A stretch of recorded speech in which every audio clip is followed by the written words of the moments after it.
চারদিকে দেখছি সবাই খুব পিকনিক করছে, তাই ভাবলাম চলো আমরাও আজকে পিকনিক করি। সানডে তো আমাদের পিকনিকটাও আজকে হয়ে যায়। হ্যালো, আমি চন্দ্রানী। সানডে মানেই স্পেশাল রান্না, তাই তো? তাই সেই কারণে আমি বসে গেছি কাটাকুটি করতে। এদিকে পেঁয়াজটা মোটামুটি কাটাকুটি হয়ে গেছে, এখনো অনেক কিছু কাটাকুটি করতে হবে। আজকে স্পেশাল রান্না হবে, তার জন্য আমি সবজি কাটতে বসে গেছি।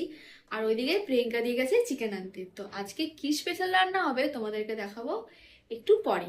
তো ব্লগটা দেখতে থাকো। চলো আমি কাটাকুটিটা আপাতত করে নিই। এদিকে আমি রসুনটা ছাড়াচ্ছি। তো চলো করে নি, আর ভিডিওটা দেখতে থাকো তোমরা। তো আমার এখানে কাটাকুটি ডান। ক্যাপসিকাম, বিনস, গাজর এখানে গোটাগুলো রাখা হয়েছে ফর স্যালাড। আর এখানে পেঁয়াজ, রসুন, টমেটো, লঙ্কা, আর এখানে আছে আলু।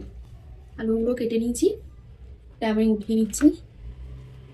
তো কাটাকুটিটা প্রিয়াঙ্কাদি বললো তুমি করো, এরপরে রান্নাটা প্রিয়াঙ্কাদি করবে। আসলে আজকে প্রিয়াঙ্কাদি রান্না করে খাওয়াচ্ছে। চলো, আমার কাজ ডান।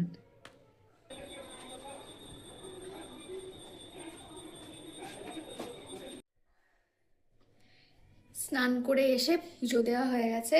ওইদিকে প্রিয়াঙ্কাদি রান্না করছে। আজকে যেহেতু প্রিয়াঙ্কাদি রান্না করার কথা, অ্যাকচুয়ালি সে খাওয়াতে চেয়েছে, তো আমাকে তো কিছু কাজ করতে দেয়নি। চলো দেখি সে কত দূর এবং কি কি বানিয়েছে। লেটস সি কি কি বানিয়েছে ম্যাডাম আমাদের। ইয়ো, এখানে বানিয়েছে চিকেন কষা। দেখতে তো খুব ইয়াম্মি হয়েছে। আর ফ্রাইড রাইস। লাঞ্চ জমে যাবে আজকে।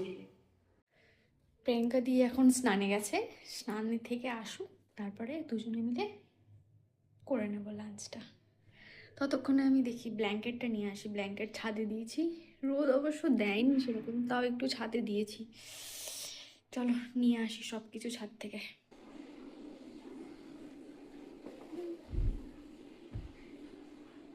সুন্দর করে প্রিয়াঙ্কা দি বেড়ে দিয়েছে, এরপরে খেয়ে নি চলো, আর অপেক্ষা করা যাবে না।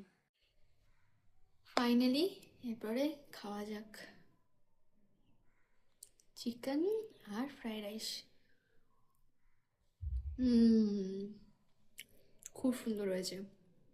তোমরা লাঞ্চে কি করলে কমেন্টে জানিও। চলো এখন এর জন্য এখানেই আসি তাহলে, টাটা।